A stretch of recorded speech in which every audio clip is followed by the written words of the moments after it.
Live. Everywhere. On netrootsradio.com.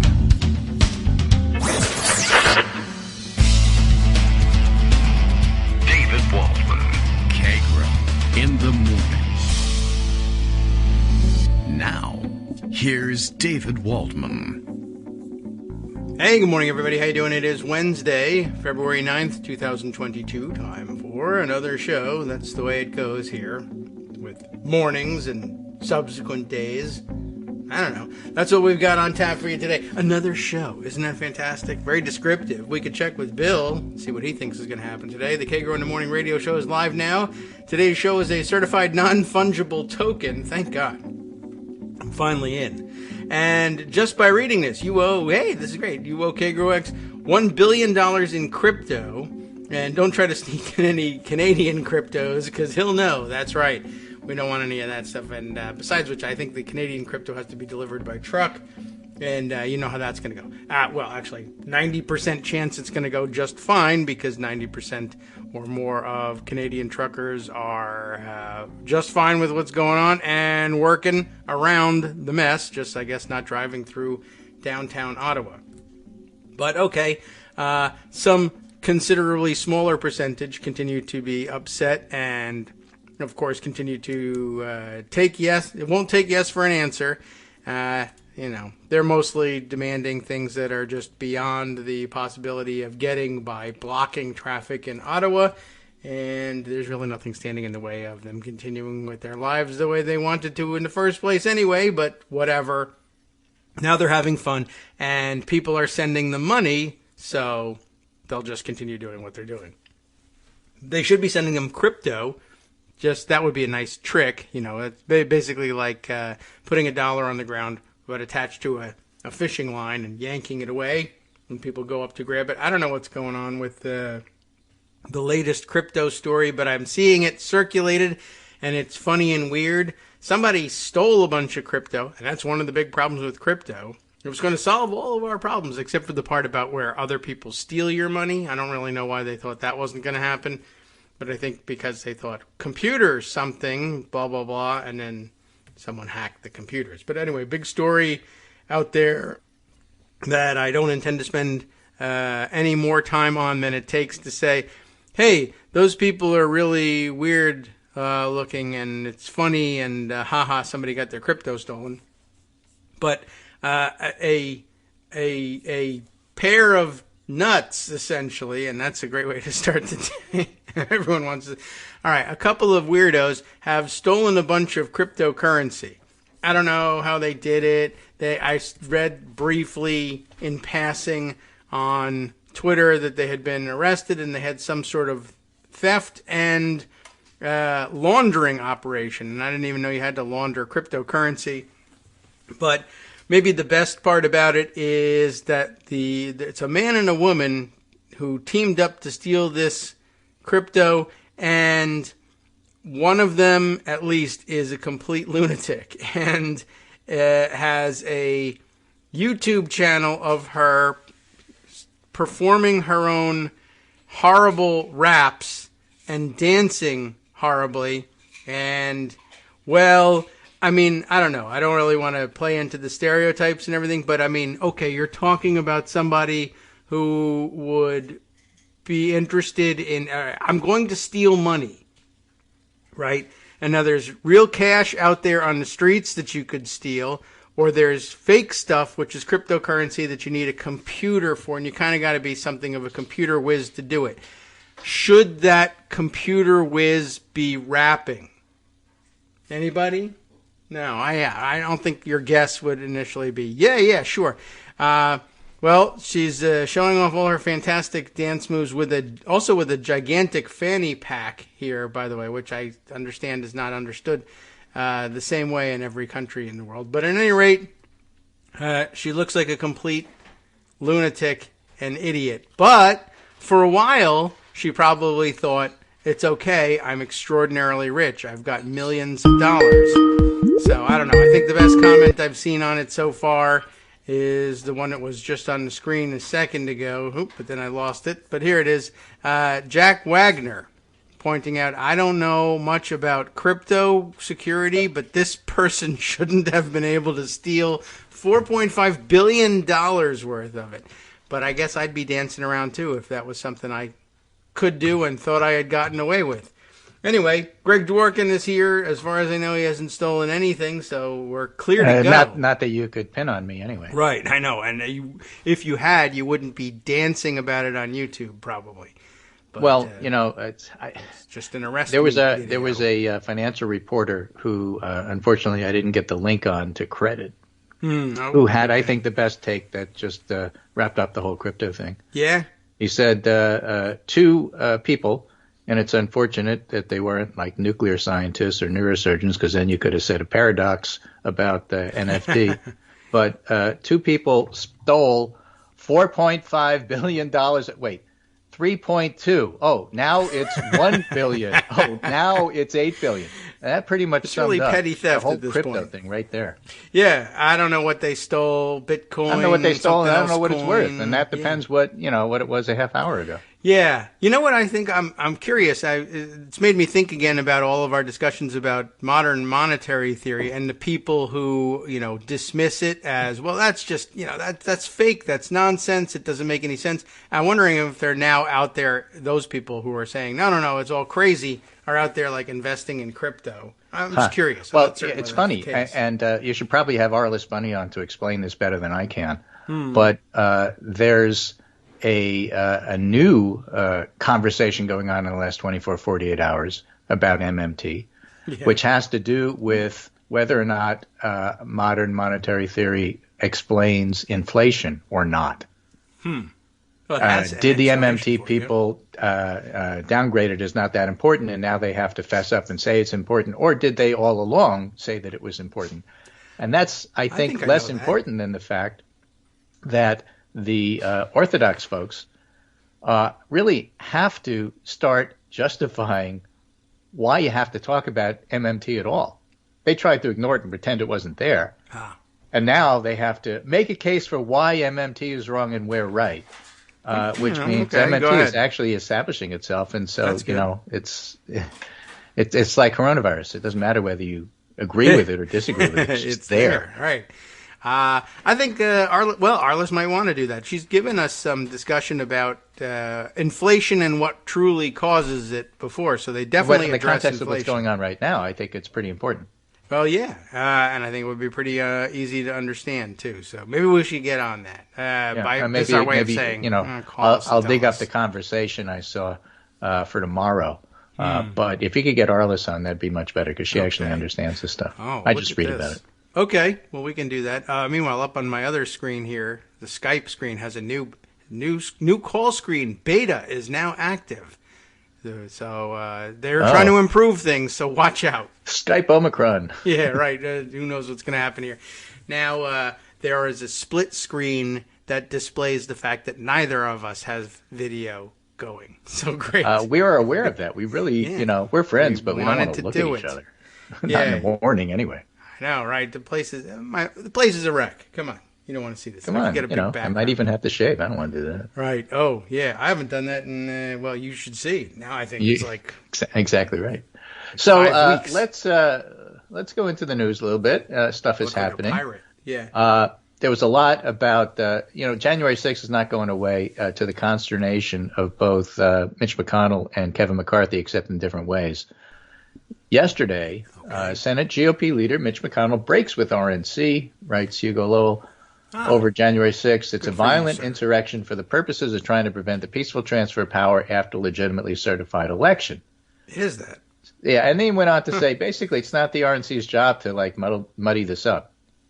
Okay. Our job is to support people. It's not to condemn people like Kinzinger and Liz Cheney. They're part of our conference. And come on, what are you doing? Wow, what now, a that's what institutionalist. McConnell said. McCarthy, on the other hand, refused to talk about it, to the point where when people asked him about it in the hallway, he said something remarkably stupid even for him. The hallway is not the place to answer and ask questions to reporters. Right. Call my office. Not in the hallway. It's an indoor space. I mean, that's never happened in the now, Capitol, that somebody has addressed something in the hallway. Never. Right. Don't ask me about power in the literal corridors of power. Yeah, something along those lines. So, it's like crazy stuff. He didn't want to answer. And he ran away. I mean, he ran. And he ran away. He ran to a safe space. Really ran. Okay. Well, McCarthy, not as good at politics or as smart as McConnell. I think he's pretty terrible. So, meanwhile, 140 some odd officials, the RNC's description of the January 6th insurrection as legitimate political discourse is an affront to the rule of law, peaceful self-government, and the constitutional order. There can be no justifying the horrific attack that day, and we condemn the committee for excusing the actions of men and women who battered police officers, ransacked our nation's capital, called for hanging the Vice President of the United States, and sought to overturn a free and fair election. People like Olivia Troy and other former Republicans, these are the never-Trumpers. And you may say, oh, well, there's only 140 of them total. Every single one of them signed on. But the point is this gets in the news. The media has to cover it. Whereas McConnell and the rest of the Republicans want desperately to talk about anything but January 6th. They feel like they're on a pretty good glide path to winning in 2022 if they don't muddy it up with a legitimate rape discussion. Yep, basically. And which for people who don't remember, what was his name? Todd Aiken and other people like that were on their way to winning until they brought stuff like that up, and then they wound up losing. And so McConnell's deathly afraid that this is the only kryptonite in the Superman armor for Republicans, so they don't want to talk about it. But it's getting talked about every single day. Well, and it's true that regular old people like swing voters and normal folks hate politics and don't want to talk about this every day. I think I had something about that on Monday with the tweet about a father complaining that My Little Pony stuff was from Netflix, and basically that's what swing voters think the president of the United States can do. And so, Trump thought so.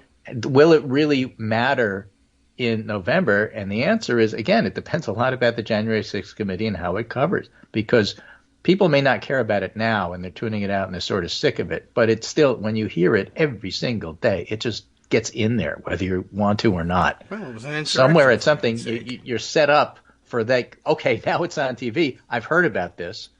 And then you watch and then you learn stuff. So, it's, again, adults learn by repetition. Let me say that again. Adults learn by repetition. So the fact that you keep talking about something like January 6th matters. I guess so. Yeah. Now, was it like the NBC story that came out the other day? FBI arrests Trump supporter who stormed Capitol while on bail for attempted murder. Okay, it's just one story, but every single one of those insurrectionists who winds up being covered separately, they did this, they're guilty of that, they did this, hundreds of that. Them. Some of that is local news. Yeah, they attempted to murder somebody. Florida locally. Man tried to overthrow the government. That kind of thing. Right. Local attempted murderer. Goes for tries to hit for the cycle on this one. Let's get that attempt completed, shall we? Go to the Capitol and take care of it. That'll go well, by the way. His the revocation of bail hearing. What'd you do while you were out? Right. It depends. I was going to say though, I had to jump into Olivia Troy. That's who the Carlos Cobello. Yeah. Okay. Barbara Comstock, Anthony Scaramucci. Alyssa Farah, who was the former White House communications director. Now, wasn't Troy Carly in administration at some point? A lot of these never Trumpers are really they're never Trumpers now. They're ex-Trumpers. Right. I was a Trumper. Never after I found out how bad. Charlie Dent, Christy Todd Whitman, Chris Shays here from Connecticut. So it's a Connecticut story, so we get to cover it, right? Yeah, that's right. And well, okay. Yeah, so I don't know. I mean, there's no point, I guess. I withdraw my comment. No point really in wasting time on how much time they spent captive in Trump circles and then became never-Trumpers. I get where they're coming from now. Yeah, I don't forgive them, but I get where they're coming from now. Way. Yeah, they can be helpful. We could use them. That's fantastic. You want to confess your crimes? Terrific. Help us out here. Confess some of his crimes. Well, again... One of the biggest complaints that the GOP has about the January 6th committee is that they're treating this like a RICO setup, and they're going from the lower rungs to the middle rungs to the higher rungs getting closer and closer and closer to Mark Meadows and Donald Trump. And I say that in that order because that's the power structure. Mm-hmm. In many ways, Mark Meadows was the president because the chief of staff has incredible power. Right. Especially if the president is looking at fabric swatches all the time. And, Fox News and watching TV and playing golf. Right. So, for all of that, it's a big deal, remain a big deal. And so we'll see what happens with that. Meanwhile, stuff is, in fact, happening on the Hill. For example, Nancy Pelosi is moving to ban stock trading on Capitol Hill, something that has bipartisan support that'll pass the House. And she's always opposed it, and now she's changed her mind. And it has bipartisan support in the Senate, according to Axios. And so some things you just have to do. All right. Well, then you better get to them. Right. As a matter of fact, Elizabeth Warren and Steve Daines from Montana are working on this in a bipartisan way. Okay. Right. Yeah, now, there's another proposal. So. Mark Kelly and John happened? Ossoff have a different one requiring members of Congress to put their stock portfolios in blind trust as opposed to not trading at all. That's fine. Congress can argue about that and decide what they're going to do. But it seems like they're going to do something. Well, that's good. I know people were upset about that. They seem to have won in terms of changing the direction of the debate. Good for you. Right. Speaking of the Capitol riot in January 6th, we should mention, and I know you have mentioned, that Madison Cawthorn has now been so aware of the effort to block him from running again on the basis of him being an insurrectionist. Yes. Which that is true. He's called attention to it on Twitter and said it's all garbage. Okay, that means which is quite different than ignoring it altogether, which is the usual thing you do when something's not going anywhere. Yeah, he's busy suing about it, and he could have done that and not mentioned it. But nothing else going on in his life, so he has to talk about things that are going on in his life. He's very narcissistic, and I talk about things that are going on in other people's lives. The first 5 minutes is what's happening in the kitchen here, but that's usually about other people too. Right. Other things happening. The U.S. Postal Service. Among the other things, it's not just stock reforms. The House of Representatives yesterday passed a sweeping bipartisan bill that would overhaul the U.S. Postal Service finances and allow the agency to modernize the service after years of crippling losses. That would be good. Basically, this is something you do with literally the stroke of a pen. You drop a previous mandate that forced the agency to cover its health care costs years in advance. Yes. When was that going to happen? Good. And you require retired postal employees to enroll in Medicare when eligible. All right. Those two measures would save the U.S. Postal Service nearly $50 billion over the next decade. Well, they could buy crypto. Right. If they want. The U.S. Postal Service's dire financial condition has kept the agency from modernizing prevented plans to replace the vast majority of its aging vehicle fleet with electric trucks. You do this, and it cleared the House by 342-92, so it is bipartisan. All right. Goes to the Senate, should be voted on by the end of next week. Kill it. Not only does this make the post office in a much better position where they don't have to keep cutting services because now there's no Thursday, Friday, Saturday because we don't have any money. It not only does that, it also has the benefit of allowing the agency to do things like modernizing their fleet and moving to electric vehicles because now they have the money. Good. That would be nice. Yeah. So it helps the environment. I mean, it's just an amazingly good thing to do. It sounded like somebody was in the business of trying to screw that up, that particular provision, but hopefully that survives. Well, they're trying to stick it into Build Back Better and other things, but this is a different way to do it. You give the Postal Service enough money so that they can decide to do it themselves out of their operating budget. Well, I hope it works. And, I don't know what I didn't pick up on what I saw that somebody was fighting about whether or not the new fleets were going to be electric or not. Well, again, this is where I turn to you in terms of how the House works. Oh, all I can tell you is, okay, yes, we'll try it. It's hard for lay people like myself to understand when an agency is allowed to do stuff because it's like part of what they do. Let's say OSHA, for example, and mask mandates because health is the H in OSHA. Right. And when it's necessary to get permission from Congress to open the door and close the door. Still, Greg. Yeah. I was distracted by your flea problem there. The grand dog is visiting, and okay. So now I have 2 dogs here. So terrific. All right. Well, they're well behaved and quiet. That's nice. Yep. What's the question again? Dogs? Well, the question is, when does a congressional agency, which is, I guess, part of the executive, except in this case it happens to be quasi-independent, as I like to call it, has the ability to do stuff, and when it has to go to Congress and say, please, sir, may I close the window? Well, it depends on how its authorizing legislation was written. Very frequently, the thing to do is they say they appoint an agency, they create an agency and appoint an agency head or create the job, and the president might appoint the agency head, and then they are given extraordinary latitude to write regulations. And usually the legislation says the new agency head shall promulgate regulations published in the CFR, and the rules for how the place operates is done largely by the staff that gets hired. Unless you don't like it, in which case right. you then complain you that you didn't have the authorization to do that because I'm a powerful committee head and I control your budget. Yes, right. They have the ability to pull back and to pull strings and make them change things, but generally they leave the day-to-day operations and regulatory stuff up to them. There are a few guidelines, but some legislation is more tightly controlling than others. The more recently created the agency, very often the more Congress tries to, micromanage what's going on in the authorizing legislation. Something like OSHA 50 years ago, more hands-off. CFPB, a more recent creation, more hands-on.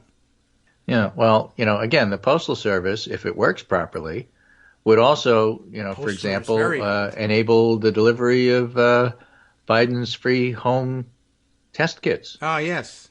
Which a lot of us haven't gotten yet. Yeah, I know. I'm still waiting on mine. I'm wondering whether somebody made off with my tests. A lot of people got them. A lot of people got them. A lot of people didn't. Partly, it's a supply chain issue, and partly it's a U.S. Postal Service issue. But I'm just saying, having a postal service that works properly is in everybody's interest. So, that's all good when it happens. Yeah, right. So it's good. That's why I guess it cleared the House with such large margins. Who knows what will happen to the Senate? Any senator can hijack the thing and hold it captive. So fingers crossed for a quick movement there. But it's the Senate. At least they don't have to mail the papers from the House to the Senate. They can just carry it over there. Right. And in a few minutes before the next break, the other thing that's happening is, for the most part, at least here in the Northeast where we live, places like New Jersey, Connecticut, New York are starting to pull back on their mask mandate stuff. Yes. And we're doing it semi-quietly and not having a whole lot of issues. The only argument in Connecticut is like, well, the mask mandates are going to be gone by the end of the month.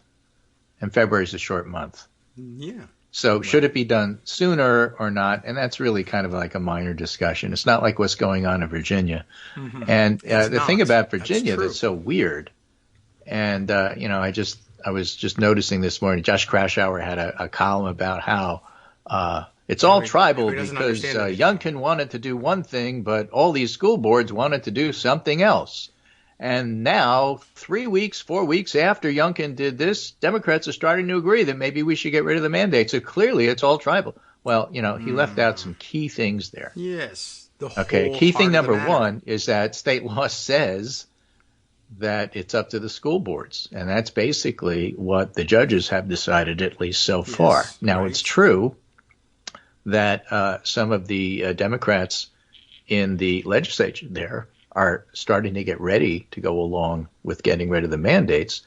But the point is, and this completely flew by Krashour because he made a point of saying, 3 weeks ago they did one thing and now they're doing something else. And, my point of view is like, well, in February it's cold and you wear a coat, but at the end of March, beginning of April, you take your coat off. So you missed your spring moment by not declaring in February. Right.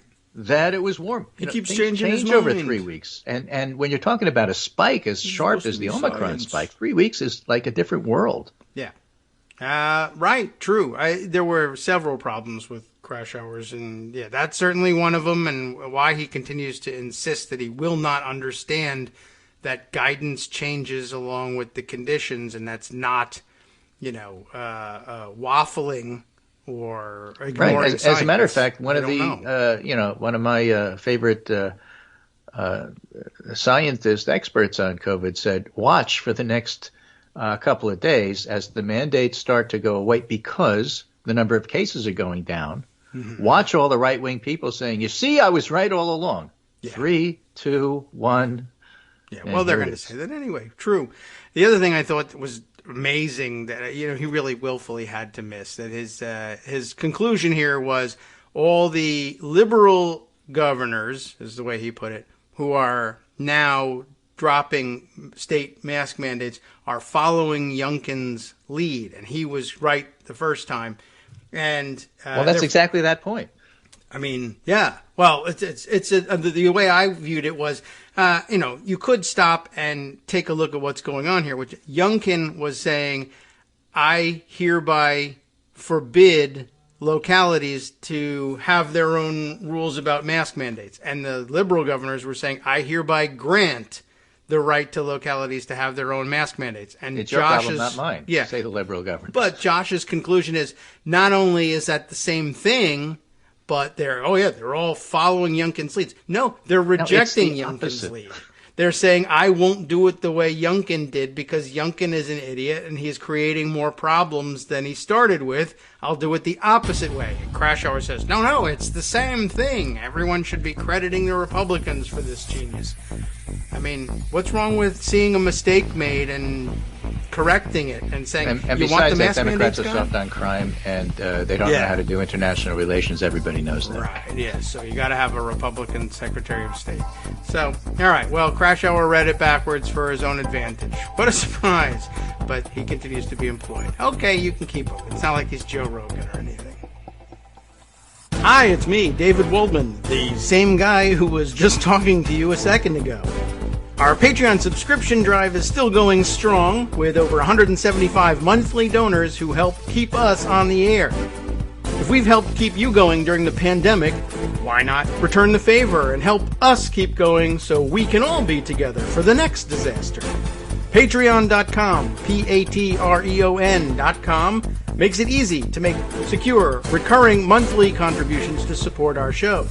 Patreon.com/KagroX gets you straight to our donation page. Maybe you'd like to thank us for keeping you sane during the Trump era. Maybe you're looking forward to in-depth explanations of what's going on in the Biden administration. Whatever it is that keeps you listening, we need your help to keep bringing it to you. And hey, if you happen to prefer using PayPal or even the Square Cash app, we're up and running with those options too. Thanks again, everyone, for all your support. We literally could not do this without you.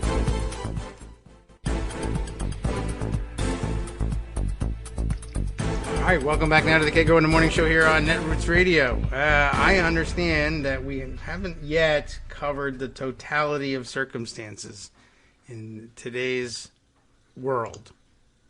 There's probably more. In other words, you want me to talk some more? Well, you don't have to. If you'd like to do it, but we need to talk about something else at some point. Unless we're done. Was there anything else that we left over? I mean, okay, Josh Krashower's article we were terrible. Talking about COVID and mask mandates. Yes, right. And the Virginia approach versus, let's say, the Connecticut approach. Yeah. And, one of the things that struck me is that when you open this for comments, and people come in and say things like, and I'm only exaggerating slightly, okay? My young child wore a mask in school. Now she only speaks German, well, what? Okay. Yes. Well, now she stutters, or now, we have this developmental issue. And it may or may not have been in any way, shape, or form associated with the mask, but guaranteed the mask is going to be blamed. Yeah, well. I am reminded, I found this tweet from October 2020. I couldn't find in the short time I was looking for it the actual video. But you may remember there was a woman who pretended she could only walk backwards after she got a flu vaccine. I don't remember that one. Oh, it was great. It as they say, went viral.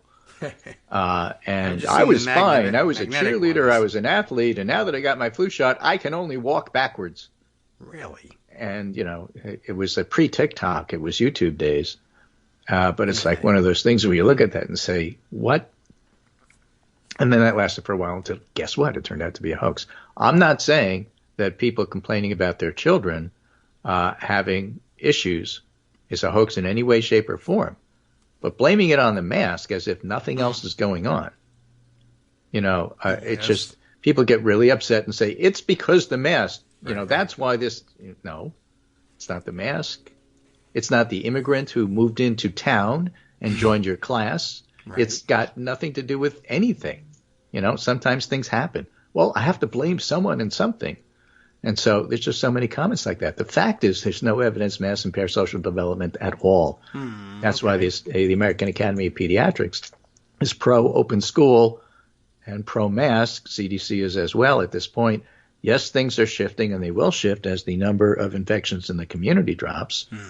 But there was a wonderful tweet yesterday, again, that I saw go by but I don't have my hands on, that said something along the lines of, look, people have to understand that there's nothing wrong with having mask mandates and other things like it go down when the number of infections in the community go down, but they may need to go back up if we have another variant, if the BA.2 so-called stealth version of Omicron takes off, which it hasn't in the United States, still only about 4% here, whereas it's much higher in Denmark.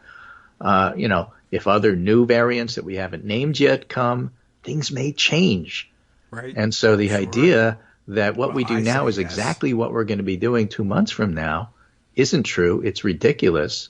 And, well, you said that. Well, things change. People have to understand that change is part of the whole process here. No, I don't want change. Well, that's why you're conservative. Yeah, well, right. Yes. Maybe that's the problem. You should stop doing that. But don't blame everything on the mask. Not everything was because of the mask. You didn't lose your job because of a mask unless you refused to wear one and it was mandated. Well, they like blaming things on other things. And in the medical context, I guess that does happen. And remember, a lot of these people came to masking already convinced that they could blame childhood vaccines for all their problems. And I don't know. I think they were maybe just inclined to do so and just shifted it onto the masks. Not that they've given up on the vaccine thing. Right. Here's a new entry from our friend Steve Singeiser. It says, look, if the science shows you there's a huge rainstorm coming, you don't tell people not to take an umbrella because science says it'll stop raining in a few hours. Just stay home and you'll be fine. You could do that, right? But, things change. And so you take and use the umbrella when it's raining, and then you put the umbrella down when it's not. That's true. Well, you're being inconsistent. You said we need an umbrella. These umbrella mandates may last forever. No, it's only going to last as long as the rainstorm goes. Right, true. I don't know why people don't get it, but I guess because masks are weird and different, they get upset about it. But, well, as Upton Sinclair said over 100 years ago, it's hard to convince a man of something when his salary depends on not understanding it. Yeah, right. Well, some people have made a cottage industry of selling the misunderstanding to others. Exactly, and they make a lot more money than we do. That's true, and then this dancing lady steals it, so what's the real point of anything? So today's Pundit Roundup was on a completely different topic, but one that we've covered. Well, good. Which is keep a close eye on Ottawa. All right. And it's all about what's happening, again, for those who want to get caught up on that. The Freedom Convoy, which is really a caravan, but they're afraid to call it that, that converged in Ottawa on January 28th, began in response to the federal government's move to require the Canadian truck drivers crossing the U.S. border be fully vaccinated. That's according to the Ottawa Citizen. I figured they would know. But has evolved into a protest of all public health measures aimed at fighting the COVID-19 pandemic. Organizers say they will not end their protest until all measures are dropped. Well, and I actually have an illustration from the Pundit Roundup that I licensed to use from the Ottawa Citizen because I believe in supporting the local media. It's a lovely picture of some French and Canadian flags about the truckers and what they're saying, some English. And, the fascinating thing, again, if you follow this through, for example, Karen Piper writes, Facebook is allowing fake truck convoy pages to proliferate just like they did with the Russian Trump pages in 2016. Michael Flynn pointed people to one of those pages. Because he's a dope. Right? Yep. On Telegram, Michael Flynn posted a short video by the group. So I looked at them, 173,000 members. Here are the administrators. 2 are young people in St. Joseph, Missouri. Ah, right. Yes. Yes. And a couple of them look fake. The others are pages, which don't have to list any information. So let's look at Jason. Jason's account was opened in 2013 with the image of a shoe on fire. Right. No more public posts until November 2021. A lot of the trolls in my Twitter feed look like this. His likes are interesting for somebody who studied at National Geographic, whatever that means. that did tickle me. Right? That sounds like what a Russian He likes weird foreign pages, and he also likes the clothing store, whose page manager is in Ukraine right now. Right, not on vacation. So maybe he's a quirky Canadian. But then you look at his friends, and it's mainly black high school girls. Which they have in Canada. Right, so is Jason really a creepy, brightly dressed fan of Rock Trillist on Keek, which is one of those non-Canadian pages he liked, or is he fake or trolling us? So I mentioned the account looked fake in the comments, but no one seemed to think this was important. Then I wondered how many of the comments are automated. I asked Jason, and he didn't reply. But another administrator said he's from Alabama and works at Facebook Marketplace and posted a website that hadn't been active since 2012. Yeah. All right. So what website was that? CitizenPatriotsResponse.org. That's Brandon Darby's website, who's very close to Steve Bannon. Wonderful. And then there's Crystal, also in high school. Maybe she's real. Maybe they stole her photos. But at any rate, you get the impression that the Ottawa Trucker Convoy is run by American high school students. Which it shouldn't be. It's fake. Even if it was true, it shouldn't be run by U.S. high school students. Free tip for the trolls. I could be a great consultant for internet trolls from Russia, like looking for things to make themselves look more American. If you are a high school student, I don't know why this is the case, and it's probably no longer the case because I've noticed it and I'm old. But apparently on Facebook, if you're too young to have a real job or too young to have a job that you're proud of having, for instance, the kids like to list their employment as working at the Krusty Krab from SpongeBob SquarePants. I don't know why that's the case, but that'll make you look a lot more American than saying you work at National Geographic or Facebook app. That's right. Not that's a place the other to thing work, they use. guys. Facebook app. I work at Facebook app. Yeah, me too. Which Karen Piper notes, I've noticed is what international hired trolls say, or at least they did in 2016. They think that's Americans all know Facebook. So it doesn't work that way. Your English is not great. Right. I work at I've posted at Daily Kos app. Yes, right. No, you're supposed to say you work at the Krusty Krab and that you went to school at the School of Hard Knocks. That's right. Here's another one. Steve Riley. The way to avoid it. Yeah, and I do research on Google. That's my job. Steve Riley writes, and who is Steve Riley? Steve Riley is an investigative reporter for Grid News, focusing on threats to democracy, formerly USA Today. And we researched some of the biggest Facebook groups promoting the Canadian trucker protest before they were shut down yesterday. Oh, they were. And noticed something was a bit off. The only individual admin running some of the most active groups was a single woman in Missouri. One woman in Missouri. Missouri again? Is it Crystal? Or so it seemed, yeah. The woman's years-old Facebook account had no real history of political activity until January 2022, when it suddenly posted a fundraiser for Donald Trump. And below was the comment from the woman's daughter, I like how you hacked my mom's shit, but you won't answer my DM. Well, that's good. At least the daughter's on the ball. That's good news. Right. Maybe she'll get it back. I called the woman on her publicly listed number here, and she said her account had been hacked. The stolen account was administering a collection Facebook group started between January 26th and January 28th. It had amassed more than 300,000 followers with 7,500 posts. Right. Yeah. Totally organic. All right. So, all the hallmarks of, the Russian or foreign stuff. They may be Macedonian. I don't know. Right. Facebook has not yet responded. Its parent company, Meta, mentioned scammers, but didn't address groups run by operators hiding behind a hacked personal Facebook account. So just keep in mind, there's a whole lot. We talked about this earlier. There's a whole lot of suspicious activity going on here, which isn't conspiracy theory. It's this is like a fake ginned up. Look at this it's Tea Party stuff. Yeah. Look at all this organic interest in there. We have to cover it because there's so much enthusiasm here that it must be a real movement. Right. Enthusiasm. It's AstroTurf.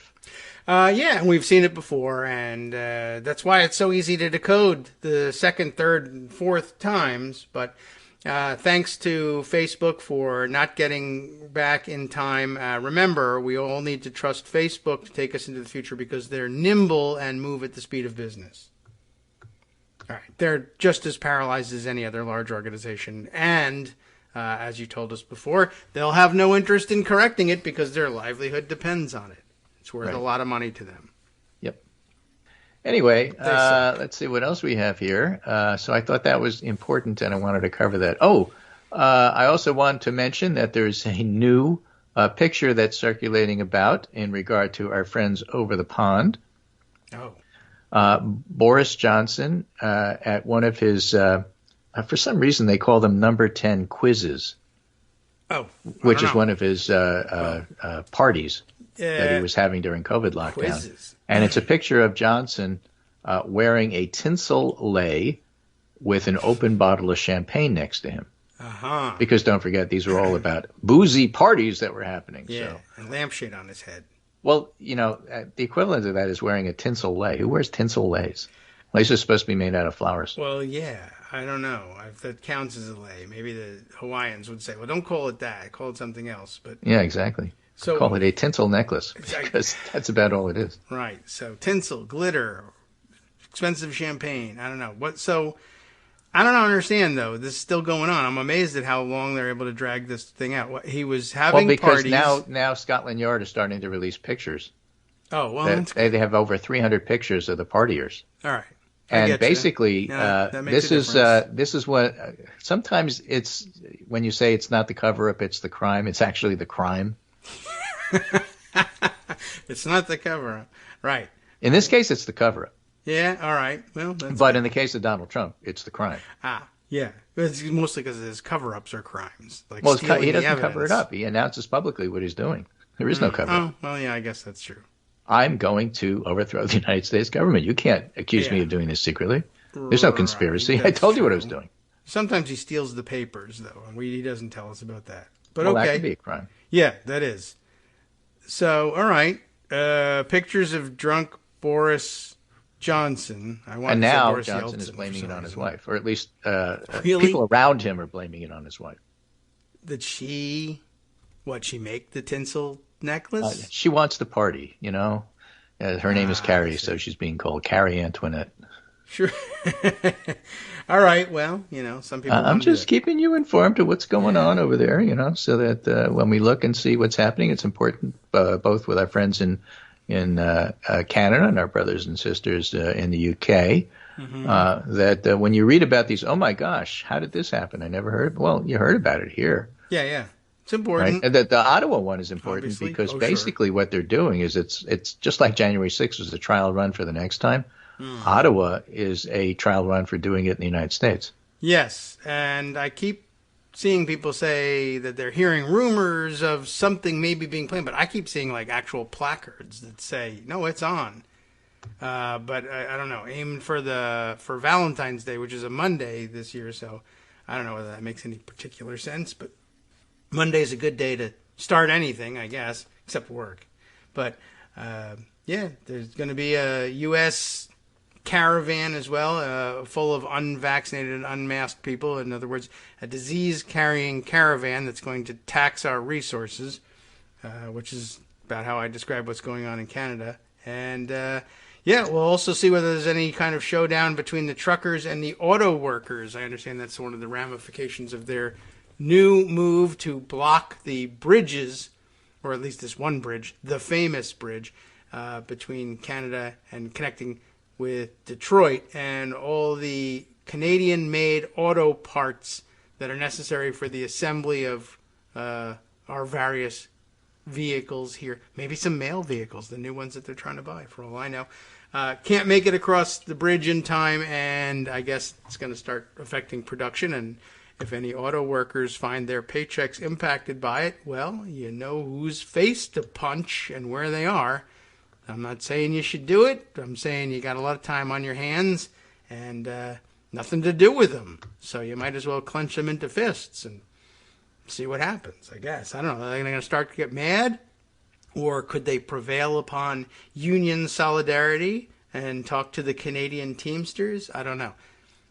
maybe the 90% of Canadian truckers who are perfectly happy to scoop up the work from the idiots who are parked in Ottawa agree with them, but they might be too busy to punch the other guys in the face. So, you do what you can do with the time you have on your hands. Right. Well, one thing you do when you have time on your hands is try to plan for what happens next. This is a piece from Greg Sargent I have in the Pundit Roundup today. The plan to Trump-proof 2024 gets a big boost. Hooray. From Trump. Really? Oh, I was kidding. All right. What's he done? As frustrating as Joe Manchin has been the past year or so, the West Virginia Democrat may have found a sweet spot in a very big question: how to get 10 GOP senators to support a plan to safeguard our elections against a rerun of Donald Trump's 2020 coup effect. Really? Here's how you do it. Demonstrate that the extraordinary new revelations we've seen in recent days about that coup attempt strengthen the case for reform without mentioning Trump himself. All Manchin is leading a bipartisan group of senators, and the experts I talk to and see on Twitter and so on and so forth are actually saying this actually might work. Manchin is leading a bipartisan group of senators who are examining how to reform the Electoral Count Act of 1887, or ECA, which governs how presidential electors are counted. Right. Manchin said last Sunday on CNN that the coup effect underscored the case for action. What caused the insurrection? They thought there was ambiguity and an avenue they can get through to overturn the election, because there was. Partially They thought true. there was. Yes. Right? When one congressman and one senator can bring a state's authentic count to a halt, it's wrong, he said. And basically, not protecting the electors, and you can change electors before you send them here, that's what we're going to fix. All right. I mean, you notice Manchin didn't specify who tried to exploit the ECA's ambiguities, but his claim that a state's ability to change electors before sending them to Congress is a direct reference to revelations showing Trump tried to initiate this scheme with the full intention of subverting the election. That's where you get those 7 states that had the alternate elector slates. Okay? And when Trump declared in a statement recently that his vice president, Mike Pence, should have overturned the election, that was more than a confession. It clarified the stakes for ECA reform. And basically, what Sargent is saying here is that Manchin is using Trump's statement without mentioning him to say this is a real issue, and the other senators are actually aware of it. Okay. One way is with a judicial review process that gets triggered if a governor or state legislator departs from previously existing procedures in appointing fake electors. Once the courts validate the real electors, Congress has to count them. The bill championed by Angus King and Amy Klobuchar would do this. In another way, suggested by legal scholar Matthew Seligman, is that if there's a dispute in Congress over which state of electors to count, a second judicial review backstop is triggered after January 6th, in which case the Supreme Court gets to weigh in. But the core point is that the bipartisan group appears focused on the actual threat. In 2024, a very real threat is that in an election that comes down to one state, a single GOP governor could send a fake slate of electors and a GOP-controlled House could count them. Yes. Under the current ECA, that would stand. That's why reform has to build in safeguards against such a scheme at the state end, in addition to the congressional end. Yes, certainly doubling up protection is better. Beware of all legislation that is explained with Congress has to, because Congress don't have to. So now that Manchin has revealed the bipartisan group's focus, everything Trump does is strengthening the case for it. Okay, now That's really his theme here. So it seems like it's a lot. Well, that will never happen. Well, actually, look at what he just said yesterday. Look what he's going to say tomorrow. I get that how he's helping. That does make sense. I caution also about believing. Oh no, Manchin believes that he can deliver 10 senators again. Oh boy. Well, the way to do that this might work. The way to do that is to tell them that you want Vice President Harris to decide who's the president. Yeah. It works. Oh, no, we don't want that. We better do something.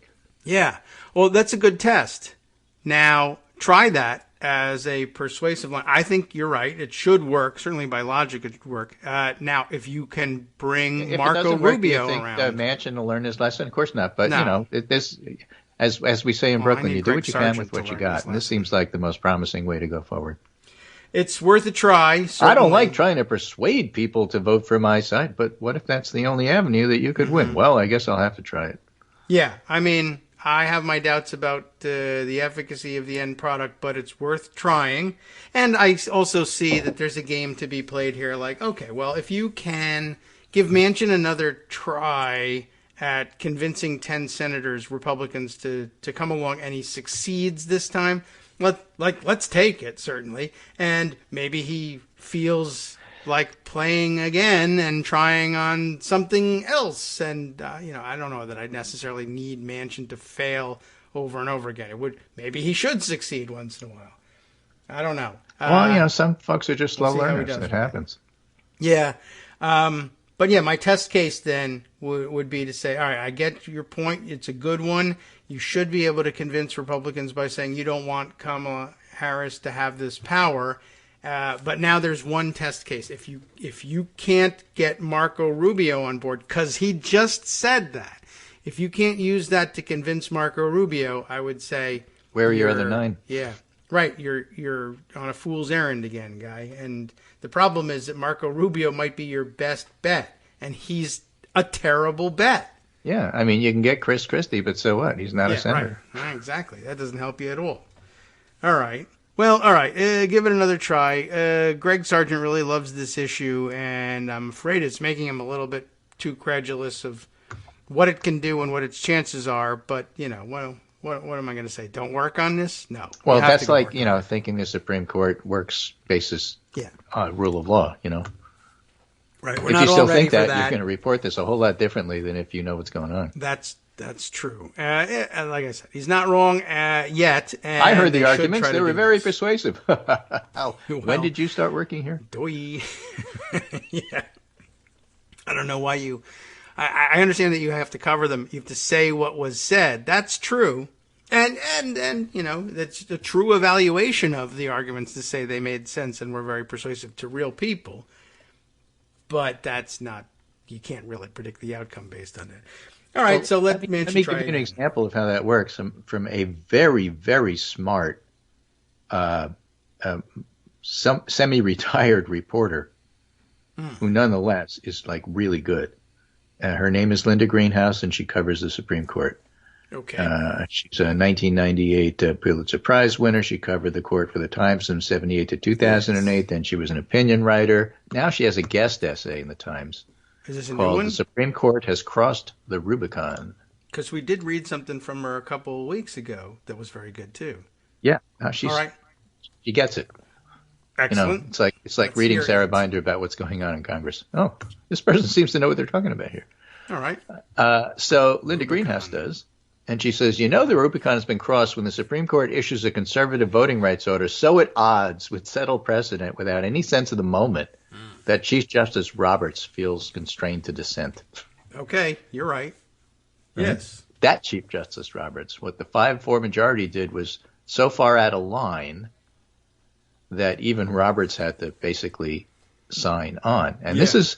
to no avail. Roberts objected that the ordinary standards under which the Supreme Court grants a stay of a lower court opinion, in this case Alabama, and their Voting Rights Act issue, the district court properly applied existing law in an extensive opinion and said Alabama had to rewrite their redistricting things, which was overruled by the Supreme Court, not on the basis of the merits, but saying we're going to stay that opinion, and then we'll deal with it next year. Of course, there's an election in the meantime. Right. Okay. So what Roberts wrote is the district court properly applied existing law, which is to say you have to rewrite your districts. Right. In an extensive opinion with no apparent errors. Yes, that's the basis on which you're supposed to stay or reverse things.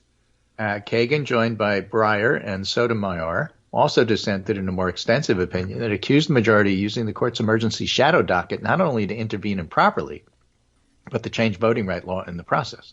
Yes. And this is no mere squabble over procedure. What happened Monday night was a raw power play by a runaway majority that seems to recognize no stopping point. It bears emphasizing that the majority's agenda of cutting back on the scope of the Voting Rights Act is Chief Justice Roberts' agenda too. He made that abundantly clear in the past. Okay. But in his view, this was an argument to be conducted at the next Supreme Court term while permitting the district court's decision to take effect now. And while the majority as a whole said nothing, Kavanaugh took it upon himself to offer a kind of defense, with Really? Alito joining. Okay. Basically, the court's stay order is not a decision on the merits. Right. But in other words, when it comes to 22 elections for black voters in Alabama, the Supreme Court's procedural intervention is the equivalent of a ruling on the merits. Yeah, it allows the bad districts to go forward. Right? And so she writes, it's impossible not to conclude that what we see at work is not some neutral principle guiding the Supreme Court's intervention, but simply whether a majority likes or doesn't like what a lower court has done. In his opinion, Kavanaugh sought to avoid that conclusion by arguing that when it comes to election cases, the Supreme Court will more readily grant a stay to counteract late tinkering with election laws. But there was no late tinkering. The legislature approved the disputed plan in November, 6 days after consideration, and the governor signed it. Yeah. The district court conducted a 7-day trial. That was November. This is February. Yeah, the election is months away. Plenty of time for the legislator to comply with the decision because clearly they can get stuff done in 3 months. Yeah. True. And we're going to throw everything into confusion. People won't know what legislative districts they're in. They don't know now. Right. Disturbing as this development is, it's even more alarming in context. Last July, she writes, in a case from Arizona, the court took a very narrow view of the Voting Rights Act as a weapon against vote denial, policies that have a discriminatory effect on non-white voters' access to the poll. That case, Brnovich versus DNC, was brought under the Act Section 2, which prohibits voting procedures that give members of racial minorities less opportunity than other members to participate.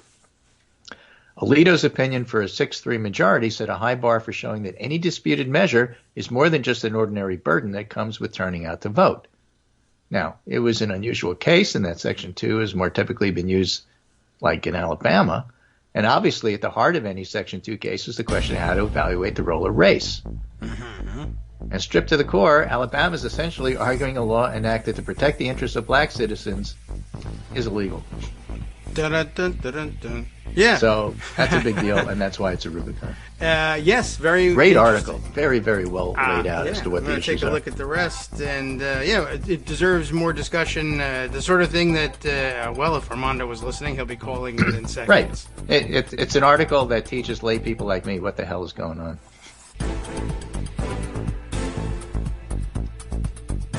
All right, welcome back now to the Kagro in the Morning Show here on Netroots Radio. Thanks to Greg for squeezing in most of this article. It seems like, certainly a good call. It's very important and clarifying, and I wish we had more time to spend to discuss it.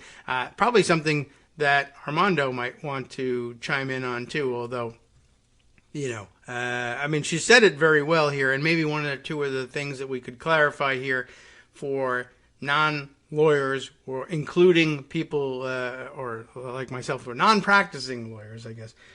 But for people who haven't had the opportunity to go through law school and learn, how judges are supposed to work, what has happened here is the effective reversal. It'll be very interesting to see if they do take this case up, whether I'd be interested to see whether the 6 justices who voted, I guess I got to look at the procedural posture of this case, but who basically allowed the illegally drawn, and discriminatory districts in Alabama to stand, have done so by effectively overturning the ruling of a court below that has made no error.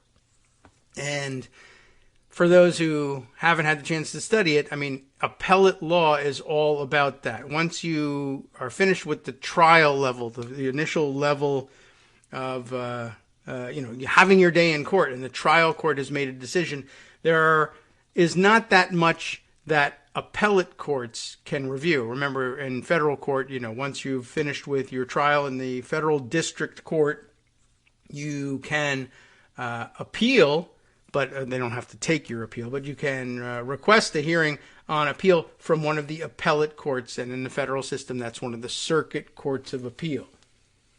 So you go from your district court to the federal courts of appeal, and if you still think something's wrong, or perhaps you win and the other guys think, no, that's wrong, Then you can appeal that, and that brings you to the Supreme Court if they'll take your case. But basically, the basic layout of it is without the occasional stop at en banc review at the circuit court level is you get your trial and then up to 2 appeals, essentially, the circuit court and then the Supreme Court.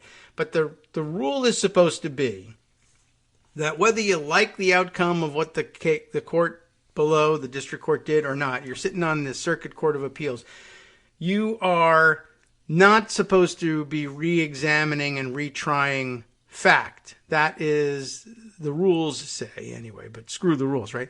Left to the district court, the ones that heard the evidence, the ones that saw the testimony being given, the one that had the jury sitting in judgment, if that is indeed what happened. Because it's not always a jury trial, but you get the idea. They're reviewing the application of law at the appellate level. It's no longer an argument about the facts. It's an argument about, did the court below develop a record properly? Did they allow the evidence that should have been allowed? Did they disallow the evidence that should have been disallowed? Did they make a mistake in the way they instructed the jury? Did they make a mistake in how they interpreted the law and used that during the case and on the trial level? That's what they're supposed to be examining. Similarly, the Supreme Court is supposed to be doing the same thing, looking for errors of law. There are certain circumstances in which they claim that, or I guess they can claim whatever they want, but even there are certain circumstances in which even a circuit court of appeals will say, okay, well, this requires a new review of the facts for whatever reason. There is room for that, but generally speaking, the only basis upon which you do anything at all to impact what happened below, because the presumption is that the people below, the district court that conducted the trial, the circuit court of appeals that may have handled the appeal. And remember, yes, sometimes you can appeal directly to the Supreme Court and bypass the circuit courts, very, extraordinary circumstances for those things. But the question is, for the Supreme Court, was there an error made at any point, really, in how the law was applied? And without any mistakes to point to, you're supposed to say, I don't know, I don't like the outcome, whatever, but there's no error here. That's what I'm looking for, and there hasn't been one. You can't create one. You could, they can do whatever they want. They can make one up, but, you're supposed to claim that the reason you're intervening is because you've spotted an error. If you admit as much, that I have not spotted an error and there is no error, then there's really no room for you to be intervening. So for them to intervene nonetheless is a pretty major departure from, all the rules. But like I've told you, like Armando has told you in the past, one of the problems with rule-bound systems where somebody is the last resort, and somebody has to be, the last word on things in every system. But if you get somebody in that position who says, well, if it's unappealable from what I've done, then what the hell? I'll just do whatever I want. And, if there were another court of appeal somewhere above the Supreme Court somehow, it wouldn't be supreme if that were the case, but if that were true, you would have, if you had impartial judges and justices sitting on that court, they would say, no, the Supreme Court has made a gross and obvious error here, and we're going to reverse. But there isn't such an appeal, so we're stuck with it. That's how egregious it is, and that's why you see, I guess, the last conservative with any conscience on the court is John Roberts, and he says, this really is kind of embarrassing. Or maybe he's just saying, this is one of those things that does long-term damage to the integrity and prestige of the court, and I keep insisting that we have that integrity and prestige, and you guys keep screwing it up. So, the best I can do is to join a 5-4 minority here, but you end up losing, and that's That's bad. Where did we leave off in his reading? Greg, I guess, got us down to this point, but maybe we review a little bit more of it, set it up, and then read the conclusion, which I'm sure is very exciting after all of this, but we didn't get to it. Let's see. We had read this part. Last July, in a case from Arizona, the court took a very narrow view of the Voting Rights Act as a weapon against vote denial measures, policies that have a discriminatory effect on non-white voters' access to the polls. In that case, Bronovich versus DNC was brought under the Act's Section 2, Voting Rights Act's Section 2, which prohibits voting procedures that give members of racial minorities less opportunity than other members of the electorate to participate in the political process and to elect representatives of their choice. Alito's opinion for that 6-3 majority set a high bar for showing that any disputed measure is more than just an ordinary burden that comes with turning out to vote. Okay. Alito's opinion sets the bar too high, we would say, for any plaintiffs under this case. It was an unusual case in that Section 2 has much more typically been used, as it was in Alabama, to challenge district lines as causing vote dilution. Obviously, at the heart of any Section 2 case is the question of how to evaluate the role of race. In its request for a stay, Alabama characterized the district court of having improperly prioritized race as opposed to other districting factors in ordering a second majority black district. In response, the ACLU and the NAACP Legal Defense and Educational Fund, representing the Alabama plaintiffs, called this a mischaracterization of what the district court had actually done when it took account of the compactness and cohesion of the black community and the history of white Alabama voters refusing to support black candidates. Stripped to its core, Alabama is essentially arguing that a law enacted to protect the interests of black citizens now bars courts from considering race in evaluating a redistricting plan. This is essentially a CRT ban for the courts. All of the people who talk about race are the real racists, and this Voting Rights Act that's supposed to guarantee that racial minorities have an opportunity to elect representatives of their communities to represent them in Congress, well, that's race-based, and so that's in our new definition, racist. So you're not allowed to consider race in your consideration of Voting Rights Act application and Voting Rights Act claims. So what would you be? What are you left with? Now, as it happens, the case prepared by the NAACP and ACLU on behalf of the Alabama plaintiffs here appears to have anticipated that and said, well, one of the other problems is that these gerrymandered districts are, the big problem is the goofy outlines of these districts. They, reach all over the place and are obviously laboratory designed to come out with this result, that there's only one black district, essentially, one district that's likely to elect a black representative. That plus, and so what they're saying is, remember that the preference here is for compact districts that keep communities, coherent communities, whole. That's addressed under the Voting Rights Act too. And you're breaking that rule on top of the fact that you're pretty obviously gerrymandering things so that only one district is likely to elect a black representative. We know this, of course, not only because of the weird shape of the districts, and in some cases, not in Alabama, but in others, like North Carolina, the people who designed the district left behind notes that said, this is what this is going to do. It's going to disenfranchise black people. And isn't that great? Well, at any rate, what they're depending on here also is, as they say, the history of white Alabama voters of refusing to support black candidates. And I'm sure, yes, conservatives sit there and say, well, now hold on a second. There's plenty of black voters in this other district. How do we know that they won't elect a black member of Congress. You're saying that this guarantees there will only be one black member from Alabama.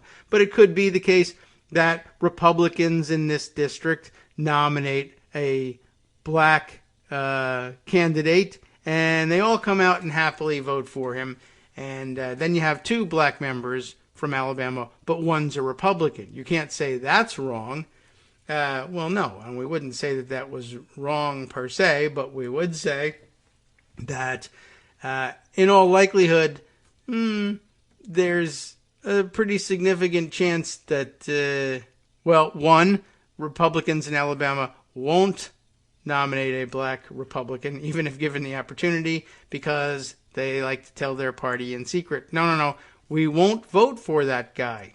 We want a white guy. That's one problem that they have. And of course, the other is, well, yeah, if you're running on a platform of, I'd like to see the number of black Democrats diminished to zero, and I'm going to do everything that I can to make sure that that happens, and the black voters in the other district vote instead for someone else for Congress entirely. I don't know. I guess it probably doesn't matter what color the other candidate is.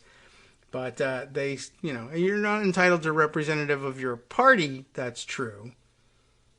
And I guess in that sense, maybe that is probably where the conservatives say, oh, well, see, we have a point here. If it's all comes down to race, then this would be an invalid law. However, there are many other provisions under consideration under the Voting Rights Act, and you're invalidating all of those too, like the district compactness thing. How you can ignore that and then say, well, the reason I'm ignoring it is because you shouldn't be focusing on race in the Voting Rights Act, which is, of course, why they passed the Voting Rights Act, seems like an unusual construction, to say the least. The sort of thing that might be considered an error in reading the law by a higher court of appeals.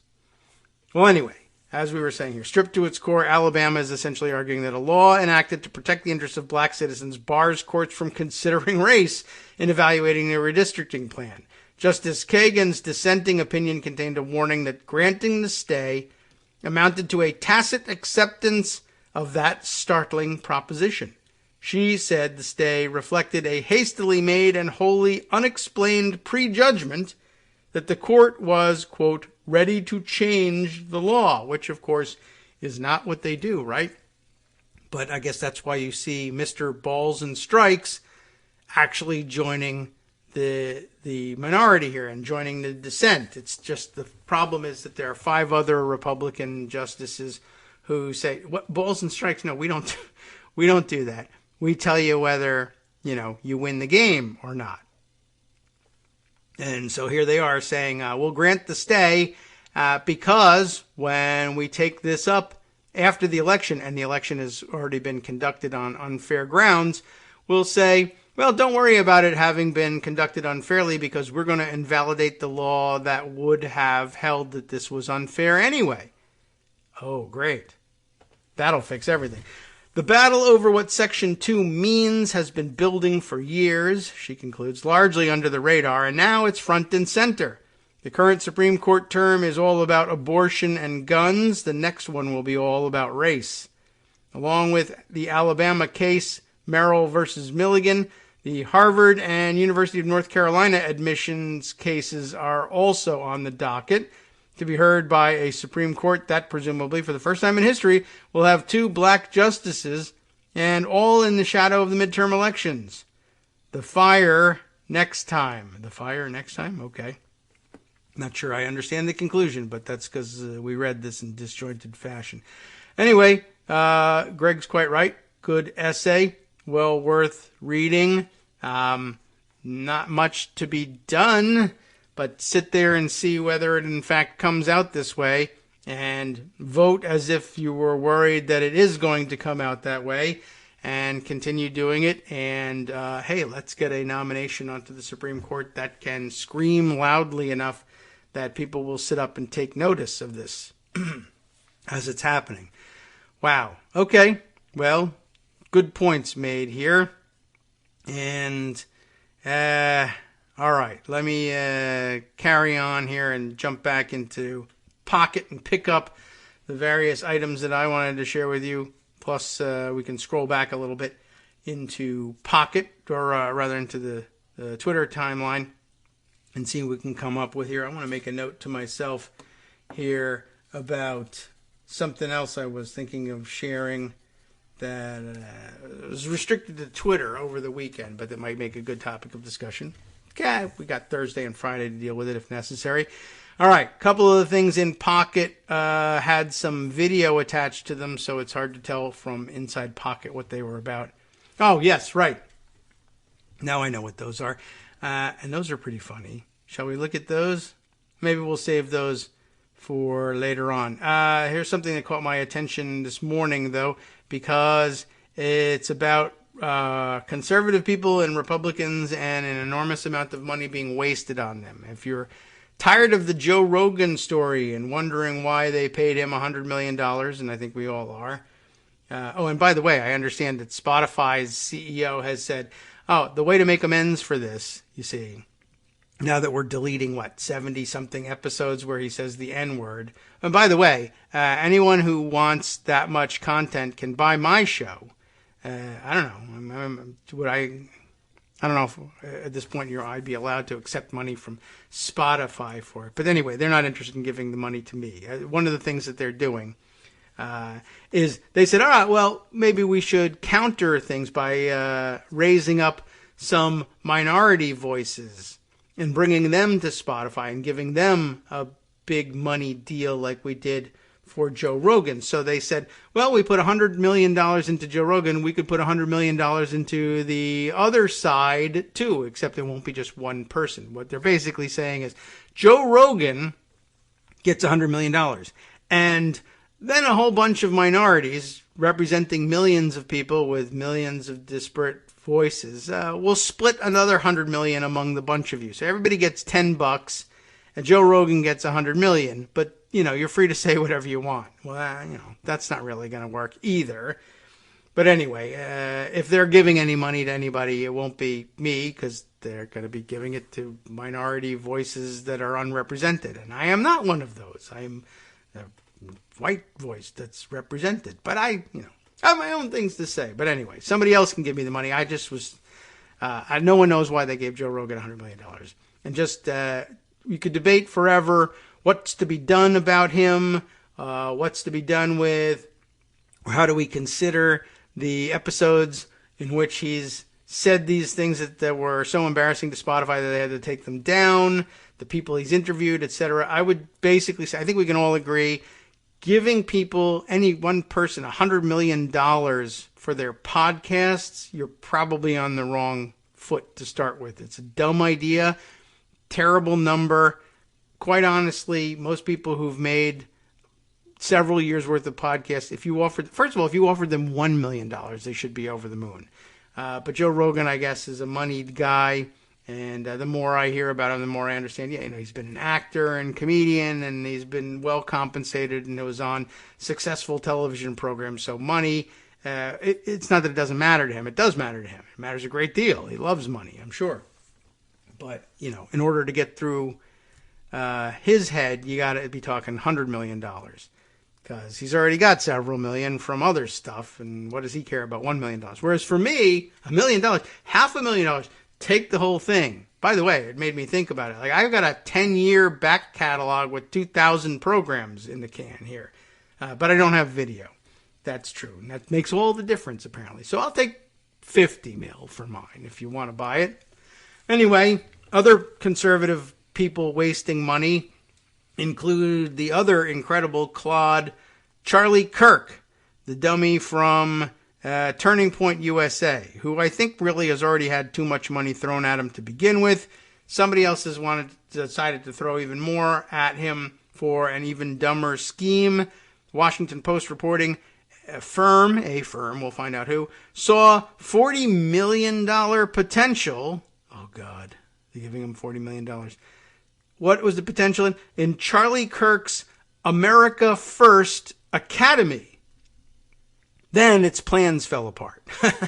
Well, duh. Of course its plans would fall apart because it was stupid, and so was Charlie Kirk. But apparently he was going to start his own school system of sorts. An America First Academy. Just happens to be kind of the, American Bund Nazi sympathizer slogan for his school, but whatever. Ignore all of that. The subheader says here, the nascent partnership dissolved after an employee revolt and a pullout by a key subcontractor leery of doing business with Kirk's Turning Point USA, because he's a scumbag, and it makes sense. Isaac Stanley Becker and Beth Reinhard have reported this story, and it goes like this, at least in part. We'll see how far we get. Turning Point USA, the youth group led by pro-Trump activist Charlie Kirk, sought to entice investors last year with a new foray in the culture wars, an academy, that's a school, an academy aimed at students failed by schools that, I guess, were, quote, poisoning our youth with anti-American ideas. A company in the early stages of realizing Kirk's vision was anticipating millions in revenue from Turning Point Academy, part of an effort to market K-12 curriculum to families seeking an America First education. It's interesting. So I guess Turning Point Academy, was basically selling you a homeschooling curriculum if you wanted. And then they thought about, well, why don't we just start schools of our own? Then we can have no mask mandates in them, stuff like that. It's a platform for that more than actually educating kids, I would guess. A document circulated within Strong Mind, I guess this is the firm we're talking about, an education firm in Arizona. Arizona making great choices about brand new firms these days. Cyber Ninjas, Strong Mind. Anyway, document circulated within Strong Mind, an education firm in Arizona where programmers had begun work on the project, noted plans to open the online academy. Can I just pause that and say that again? Online academy. Kids need to be back at school. Schools need to be open. Online learning doesn't work. Yargle bargle. I'm starting my own school. Really? Where's the building going to be? No building. It's an online academy because that's smart, because it's progress, because it's genius. There's a special particular genius to schooling online when it's me doing the money earning, teaching. But when public schools teach online, that's a disaster. But we're going to do it right because we're America First. Now give me $40 million. That's the big idea here. So the plans, I was wondering about that. Eyebrow went up when they said at Strong Mind is where programmers had begun work on the project. Now, that could be a term for people who are designing the school program, but no, they mean programmers like this is an online school. So they noted the plans to open the online academy by the fall of 2022, end of this year, and assessed its potential to generate over $40 million in gross revenue at full capacity, which they say would be 10,000 students. I don't know why there's any capacity levels to an online school, but okay. The firm's plans disintegrated last week amid a Washington Post investigation and backlash from Strong Mind employees concerned about the prospect of Turning Point-directed lesson plans. Remember Turning Point, are they the guys? I know Charlie Kirk is always associated in my mind with the idea of standing around in diapers as part of the protest, but I don't think that was actually him. But I think it was maybe Turning Point activists. Anyway, a key subcontractor tapped to prepare course material also backed out after learning that Kirk's group was the ultimate client. And that's an interesting thing too, right? I'm going to design our own schools and our own curriculum because regular schools are failing our children. I'm going to develop an America First curriculum straight from me, Charlie Kirk, you trust to educate your children. Oh, great. What's the curriculum going to be? I don't know. I got to hire a guy to make a curriculum because I don't know how to make a curriculum. Okay, well then get out of the school business. But, subcontracting is the way things go these days. Okay, a key subcontractor who was the person who actually supposedly knew how to prepare course material, although for all we know they were the cyber ninjas of preparing course material, dropped out once he found out that Turning Point was the one going to be making money off of your work. The 28-year-old activist, who boasts 1.7 million Twitter followers, and here we're talking about Charlie Kirk, has championed former President Donald Trump's baseless claim that widespread fraud cost him the re-election, and has scorned demands for racial justice that followed the 2020 murder of a black man at the hands of a Minneapolis police officer, several of them, in fact, calling George Floyd a scumbag, because remember, don't speak ill of the dead, and you have good, strong American traditional values, and do unto others, and yada yada. Golden rule. Way to go, Charlie. Kirk still intends to open the academy, because there's money on the line, though with other partners who will give him other money, said a spokesman, Andrew Colvett, who called the agreement with strong mind non-binding and non-exclusive. Who cares about that? Anyway, the early blueprint for Turning Point Academy is what we can discuss next, and I'm sure it was not at all about indoctrination into weird conservative teenage stuff. Hi everyone, it's me, Gil. Minimal contributor to content, but regular contributor to funding for Kagro in the morning. Let's change things up from David's so very tired plea for your contributions with a plea of my own. If you want to add your voice to the show, do it. Record your own segment using your favorite recording device and send it to David. Read an article and give your opinion. Write your own essay and read that. The sky's the limit. Well, not really. Try to keep it relatively short so David doesn't have to stress about cutting it and hurting your feelings. Join the hallowed ranks of Greg Dworkin and Joan McCarter and be part of this somewhat witty deep dive into political topics with unnecessary censoring. Lend your voice to the show by sending it to kagrox@gmail.com. KAGROX@gmail.com.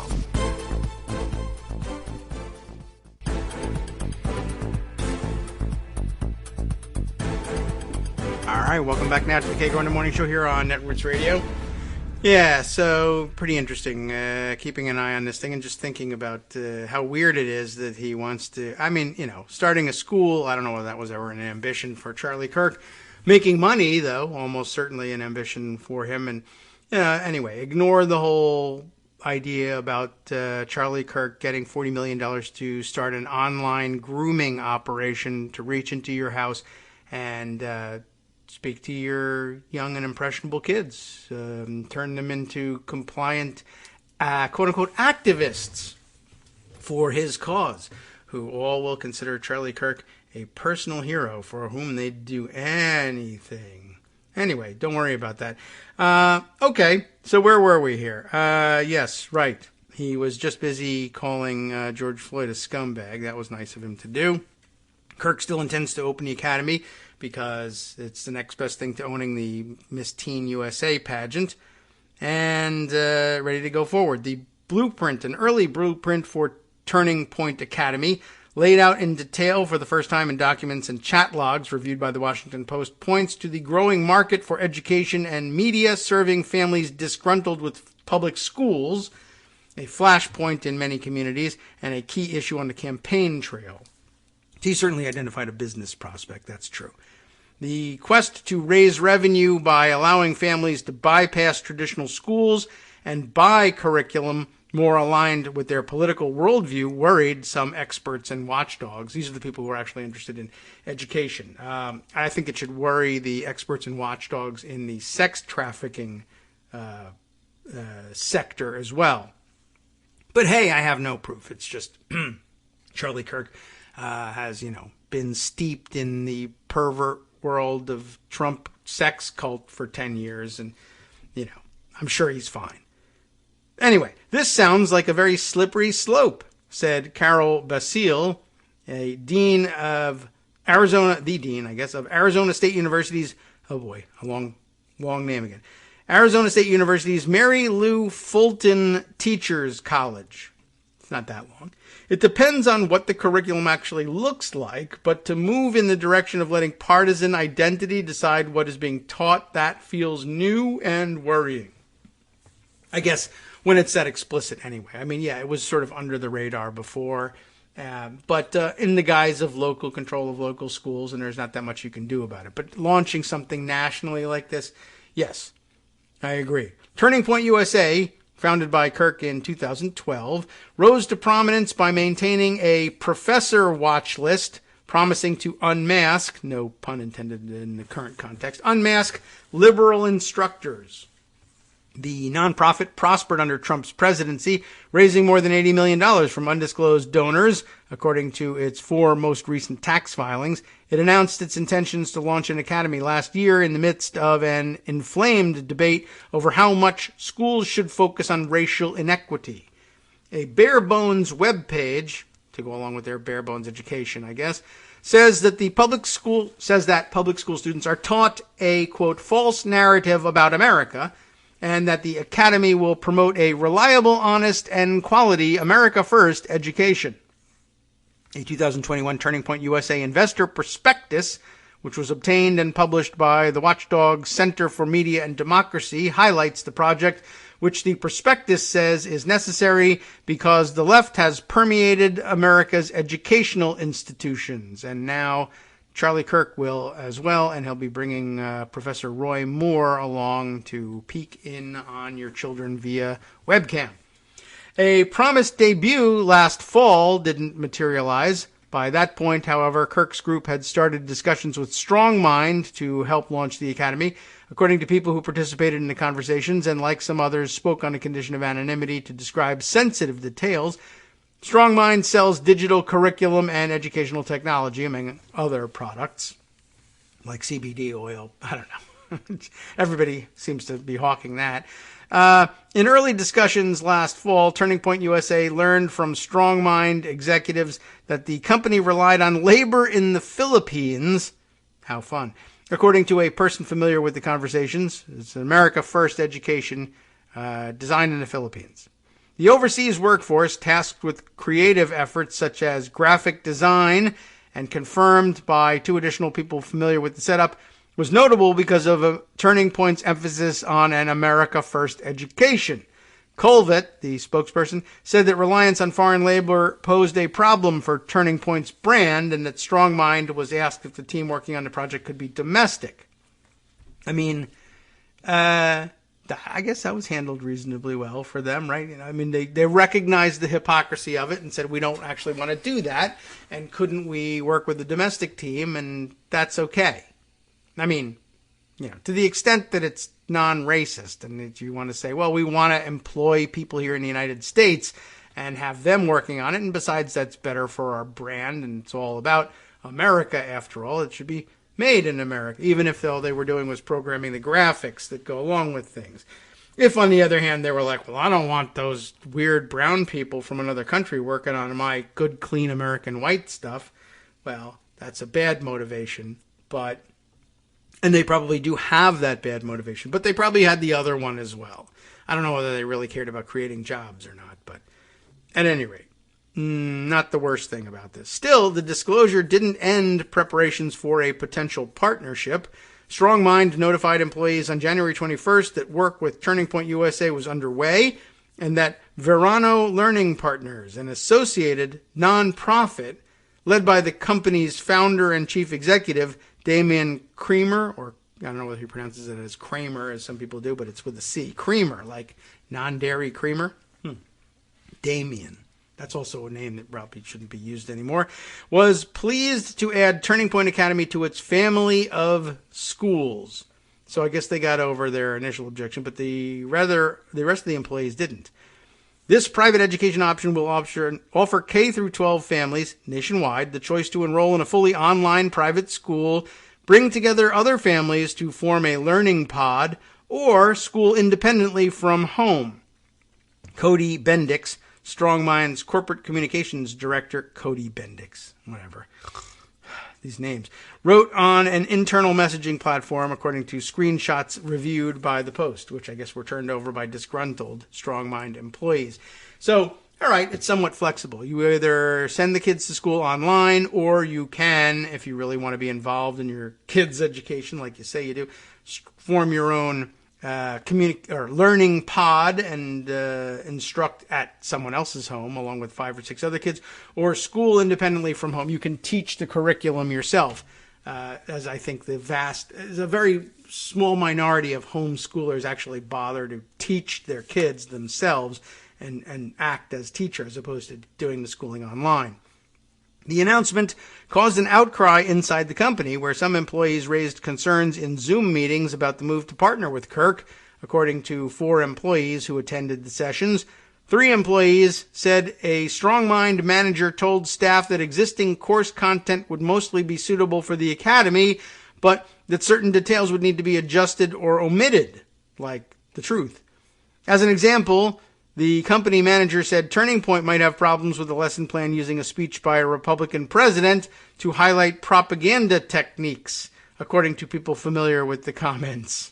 In written responses to the post, Bendix said StrongMind was anticipating that the curriculum for Turning Point Academy would be, quote, nonpartisan, but I don't think that's what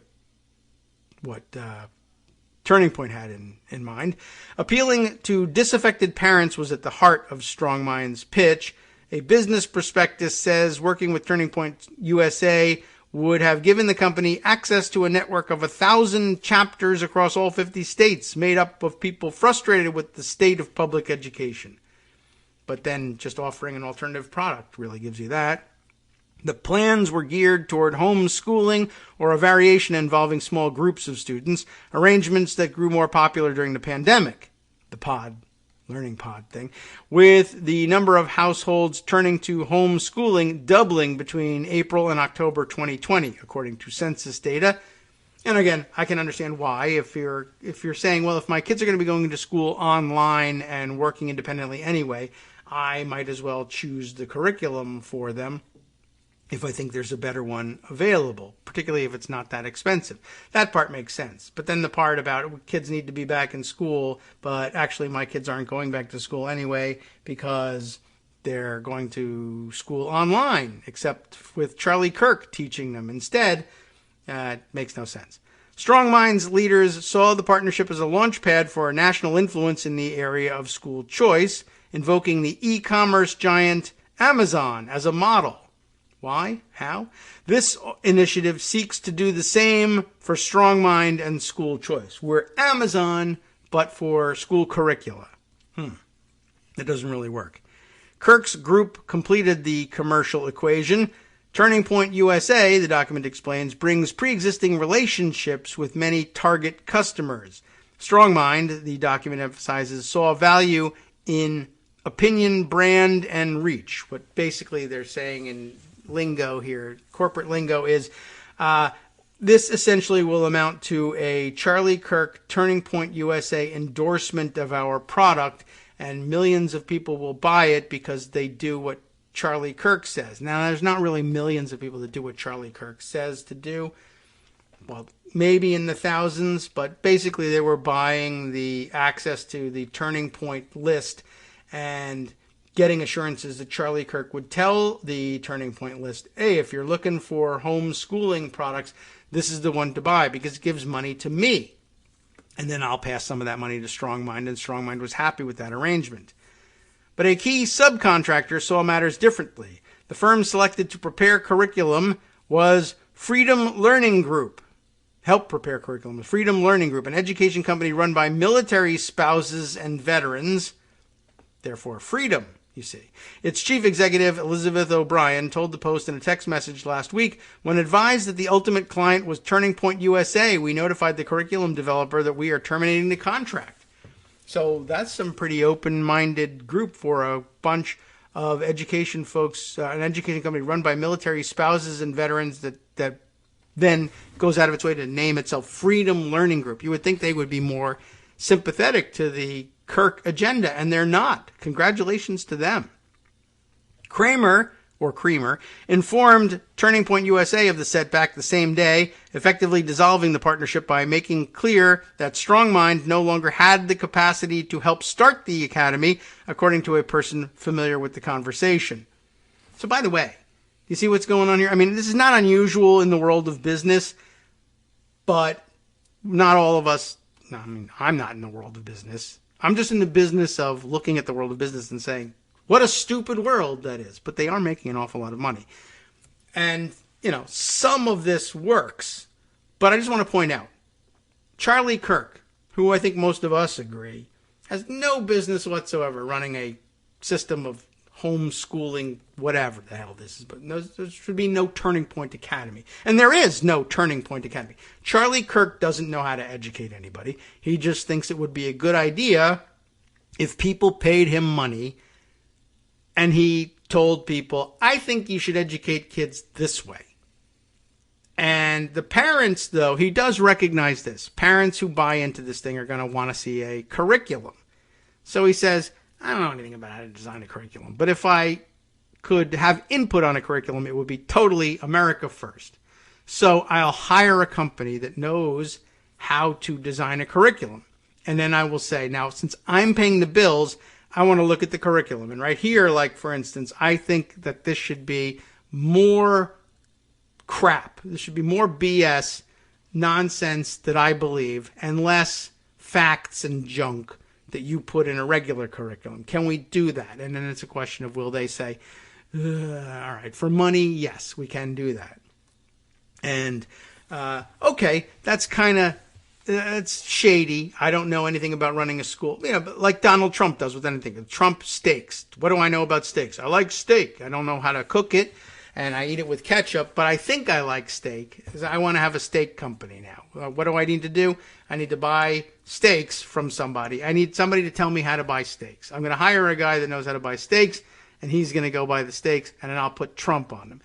I'm going to start an academy. I don't know how to do it. I'll hire a guy who knows how to do an academy thing, and then I'll put my name on it. Right. Then it turns out, though, he hires Strong Mind. I'll hire Strong Mind. After all, listen to the name, Strong Mind, right? I'm going to hire them to do it because they know how to build curricula. Terrific, right? Now it turns out Strong Mind is like, I don't want to build a curricula. Let's hire the Freedom Learning Group. They'll make the curriculum, and then we'll sell that curriculum to Charlie Kirk, and then Charlie Kirk will sell that curriculum to dumb Charlie Kirk fans and say, look at this curriculum I developed totally and is approved by me, who paid no attention to any of it. It's just interesting that it's like, well, I'm going to hire, I'm going to buy Turning Point Academy. Well, Turning Point Academy says, we're going to buy our crap from Strong Mind. Strong Mind, don't look at me. I'm buying my crap from Freedom Learning Group.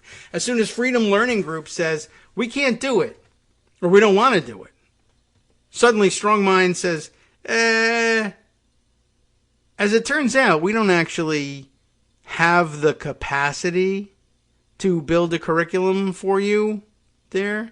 Now, this comes after Turning Point said, oh, also you can't use the people in the Philippines. So maybe it was just Strong Mind never knew anything about curricula or how to build them. They just hired people who did and had a name like Strong Mind. And that was enough to fool Charlie Kirk. And anyway, that's why it's all falling apart, I guess. How interesting. There's a little bit more here. Bendix, Strong Mind's corporate communications director, said the company needed its reputable subcontractor to proceed. It's, quote, reputable subcontractor to proceed. And since this is not an option, we'll either use our disreputable one or nothing. That's essentially what he's saying here, right? Where does this go?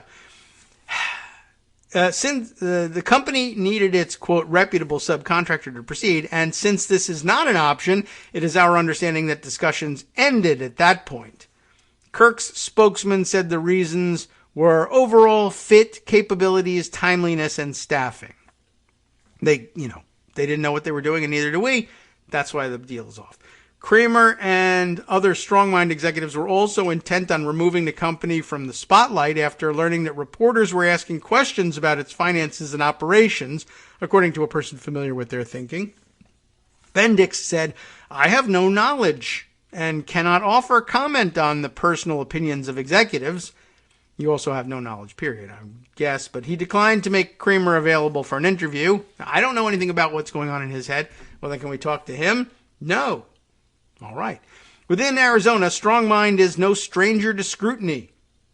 A series of stories in the Arizona Republic, herein linked, described how a charter school founded by Kramer and owned by Strong Mind, Primavera Online, like the pasta, Primavera Online, receives state tax dollars and then directs millions to Strong Mind for software and curriculum services, which is, I guess, self-dealing. I guess that's the issue here. Primavera Online is the name of the school. They get state tax money to teach kids, and they say, we don't know how to teach kids.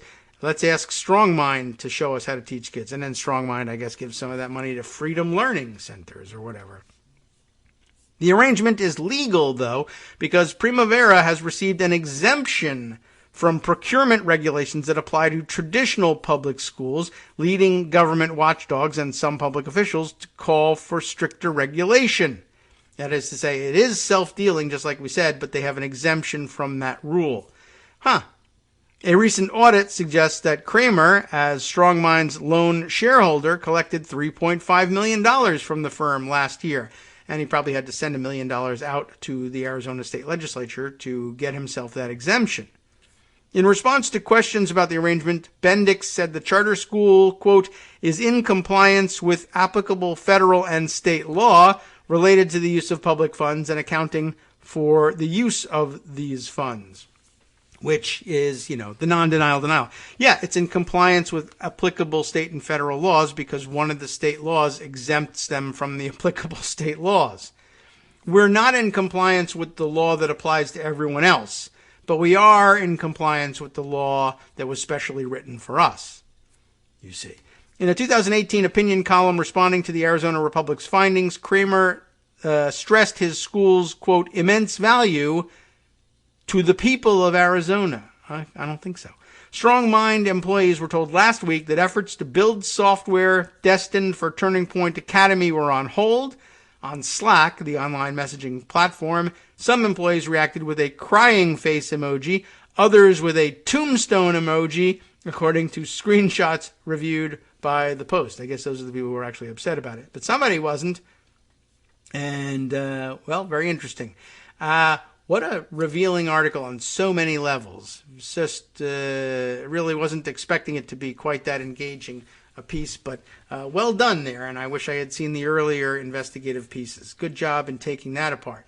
All right, getting towards the end of today's show.